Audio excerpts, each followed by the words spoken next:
We are in the Spree studio today for another tip, and I wanted to show you, I'm in the process of making our next project for our next workshop and realized that my sign needed just a little bit of something else. So then it occurred to me that this is an easy tip that you could do with your projects at home as well. So I want to show you. Okay, so I am working on this home sign that is just a little bit over 3 feet long, which is why we can't get it all in one shot here. But what I wanted to show you was kind of just what I'm working with and what I felt like was missing. So the background itself has a combination of white. I used cathedral taupe and layered that on as the paint was still wet. Then I put on some putty and kind of blended it and dry brushed it just to give it some dimension. I used ash instead of flat black, just so it was just a little bit kind of creamier. And then my plan is to put the little wreath in the place of the O to be able to swap that out kind of seasonally, and there was just something about the sign itself that didn't seem finished. So what I thought might be a great addition to this is doing a border around the edge just to kind of, I don't know, just to kind of top it off and kind of base it and ground it. So I want to use that same ash color and put a border around it, and then it dawned on me that I do a simple little trick that makes that process a little bit easier that I wanted to share with you, and it's as simple as using some masking tape. So the trick is pretty simple. There's different widths of masking tape, so I pick the one that best suits my project. In this case, I wanted something really thin, like a fine border. So what I do is I just use the tape and line it up with the edge.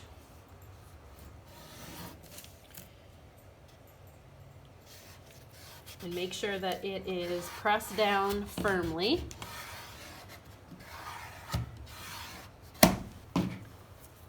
So basically where the tape is now is where I want to actually paint, so that would be a little counterproductive. So the trick that I do, because I don't like measuring, is placing that first row of tape and then lining a second row right beside it, using that first piece as the guide and just lining it up, pressing it nice and firm as well, especially on the edge.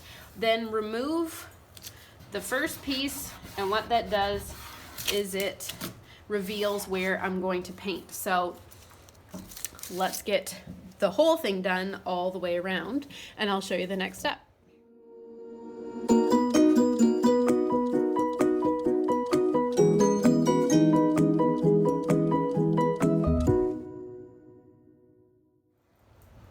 Okay, so now that we have the entire perimeter of the sign taped out, and then we revealed the sections that we actually want to paint, which are just the exposed edges, the only issue we have now lies in the corners where we have the overlapping and the tape running off the edges.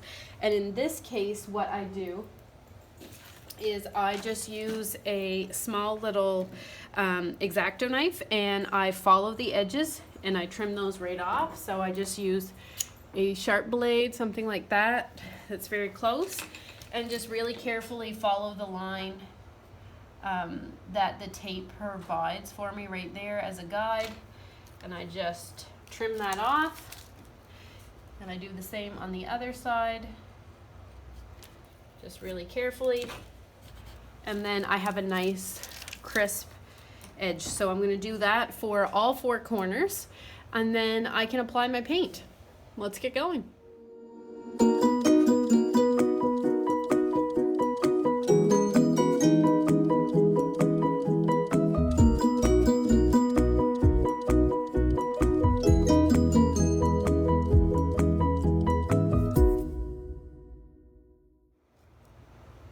All right, so pretty much with a dry brush, I just went around all of the edges. I also made sure that I did the sides to kind of complete the look because I want it to look like a full solid border. I did dry brush because I didn't want to dilute the paint. I didn't want it to be really watery. I wanted to make sure that I didn't have a lot of seepage, so I just kind of did that kind of quick dry brush look, mostly because I didn't want it to seep, but also because this does have kind of that worn rustic kind of feel to it with the different colored backgrounds. So basically all we have to do is grab the corner and pull off that tape, and we very quickly were able to create that border that the sign was missing, and we managed to do it in just a few minutes, and it didn't involve measuring tape and lots of pencil marks. So quick, easy little tip. Okay, now just to finish it off, even though we have the border all finished, I do want to go back and I'm going to give it a quick little sand so that I can get that worn look on the edges and just kind of take a little bit of that coat off, just to kind of give it that worn look all the way around. And I'll do that even over top of the letters on the sign. There's texture in the wood, so I want to take advantage of that with my sanding block and just give it a little bit more of that kind of worn feel before I finish it.